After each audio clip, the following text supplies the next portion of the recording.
আমি না অনেক দিন ধরে একটা কথা ভাবছি, বুঝলে? শুনতে পাচ্ছ?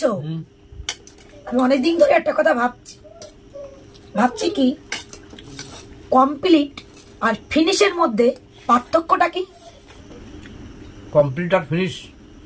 হ্যাঁ, জিনিসটা অনেকদিন ধরেই আমি ভাবছি। যখন তোমার জীবনে গেলাম, হ্যাঁ, তোমার জীবনটা সুখ স্বাচ্ছন্দ্যে ভরে উঠেছে, তোমার জীবনে শান্তি মিলেছে, এটাই তোমার জীবনটা কমপ্লিট। তুমি যখন আমার জীবনে আসলে, আমার জীবনটা ফিনিশ।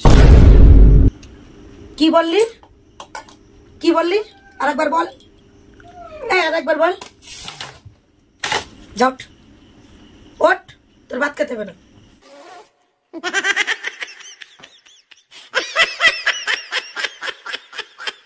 জানতে পারো ফিনিশ করে দিছি। জানতে পারো